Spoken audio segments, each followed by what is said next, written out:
YouTube, chicks. Get ready. You know what to do, chicks. Look at Chick Smooth. Hey, Chick Smooth, appreciate all the coverage that you've been doing. I've been watching your shit for a while. I just subscribed to your shit too, bro. For anybody out there wondering, yo, why is all these rappers starting their own podcast? We want to hear rappers rap. We don't want to hear you guys talk. Well, there's two reasons for that. One is very obvious. The money in music is no longer there. The shows are drying up. They're not paying what they used to. A lot of people are not touring. And then you got the second reason. These rappers and artists, they want to be able to control their narrative. If you're a rapper that people talk about a lot and you're tired of getting on Instagram every single day, going on interviews at the radio stations, all you gotta do is just get your own podcast and you can address rumors anytime you want. Now, four New York rappers, New York legends, Jim Jones, Mano, Fabulous, and Dave East all started a podcast a couple weeks ago.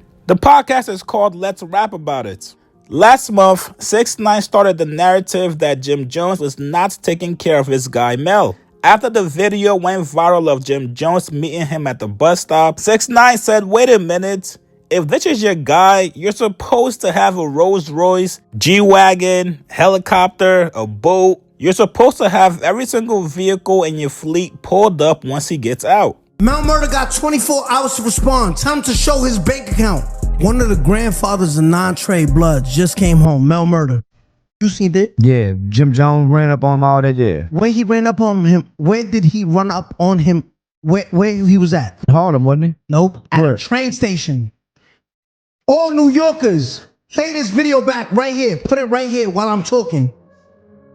A grandfather, a high-ranking blood member came home early because they gave him 11 years. He came home at 6. And the federal penitentiary explained that. But listen, put the video right here. MEL MURDA came home and he met him at a train station with no money, no chain. He gave him a little ass chain. Like 2 days later, he met him at a train station. He made him take the Metro North for all my New Yorkers. He put him, give me a train at Penn Station. He met him, he didn't even pick him up at the prison. He picked him up at a train. He made him take a train with that big garbage bag. When you rail and you take your time, your homies pick you up. They make you take the train with your bag like this. Look. Once this interview come out, MEL MURDA got 24 hours to respond. Time to show his bank account. I don't want to see cash that niggas give him, but like, yo, post it so he can look dumb. Show your bank account. Show the money you got in your bank for being a real nigga, not telling. I want to see your bank account. I want to see 24 hours within this interview come out, because everybody gonna send it to you. I want to see your bank account with some cash in it. Your reward. Don't show me cash like this, like that niggas gave you. Like, I give it back after the video's done. Now, of course, Jim Jones is not responding to 6IX9INE when he wants. He took his time and let the jokes fly by, and now today on his podcast, he's addressing it. Not only that, but he's also addressing the reason why he took so long to talk about it. You came home when you came home, man. I got picked up in S500 back then. Ooh. Yeah. But it's crazy though, because Melly came home and they was not allowing us to pick him up because he had to go straight to the halfway joint. Like you did. Right. People don't know like how certain things work when you coming home. For everybody, you can't get picked up. For everybody, not just coming home to go home. Some niggas got to come home and go to a whole nother halfway house and shit like that. Especially probably for him too, definitely. Yeah, they put him from the box, escorted him to the train, watched him get on that bitch, and Right. You did. That's why we had to meet him in the city.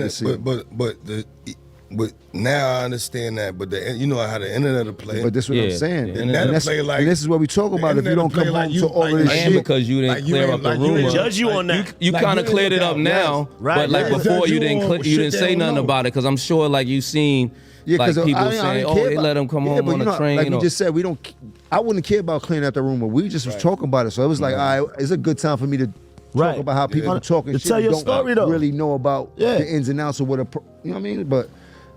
That's the internet, bro. They gonna always speak on what they don't know and form their own opinion on what they don't. But they'll create the narrative. And they'll create their own Internet narrative. don't And have if you jail like you were grace just either. saying, this is the first time Capo said what was going on with that. The internet been talking what they talking. Damn, I ain't let Melly come home like that. Here's the thing, though. We can ignore it, but we hear it, bro. But here's the thing about that, though. Here's the thing about that.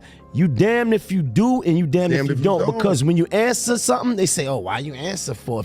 If it ain't real, You can't make if it's nobody fake, happy, then why you answer?" Then when you don't answer, Move how you move. They say, that's my say biggest. something. What it is? They could defame somebody's name just to get some. Who's paying them though?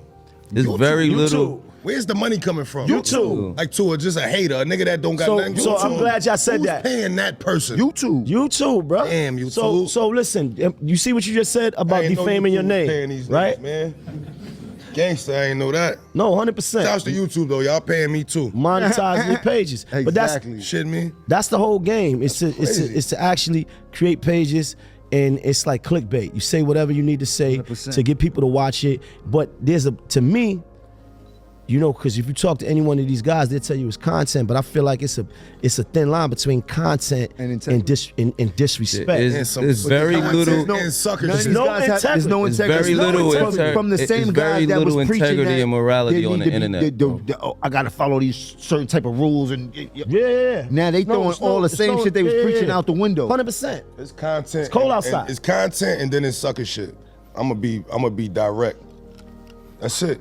I mean, there's a lot of sucker shit going on, but niggas it's is getting content and then it's weirdo niggas is shit, getting bro. paid for sucker shit. That's the difference, thing. bro. So That's why I asked who paying them and y'all said YouTube. So, but listen to this though. So if a nigga get 1 million clicks off my name, he just got a bang off of his check at the end of the month. How do you deal with that though? How do you deal with that? Which is my question. Ignore it, man. I don't ignore that shit. I don't care enough. Like Ignore it. I've at You this because point. now I know you're gonna make a nigga more money if you entertain it.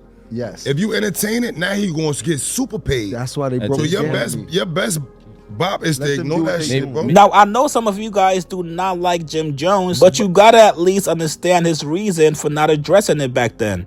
Right now, I don't know if you guys are paying attention, 6ix9ine is getting back to his 2017-2018 trolling. He's trying to make a comeback in music, so he's going right back to the formula that worked for him. Talk about rappers, clown them, disrespect them, troll them, do anything you possibly can for engagement, find somebody to beef with you online, all while putting out music. So I don't know, maybe the money's drying up for 6ix9ine, maybe he wants to be relevant again in 2025, 2026, but Jim Jones definitely did the right thing by not engaging with 6ix9ine online. We're not gonna be Instagram beefing with each other, we're not gonna be Twitter typing each other. If you want to hear my response, you're going to listen to my podcast and put money in my pockets. And on top of that, I'm not even gonna say your name. You guys get in the comments below, are you guys tuned into Jim Jones podcast with Fab Mano and Dave East? And what do you guys make of Jim Jones finally addressing the Melly bus stop situation? Like this video, subscribe to my channel. I'll see you guys later, man.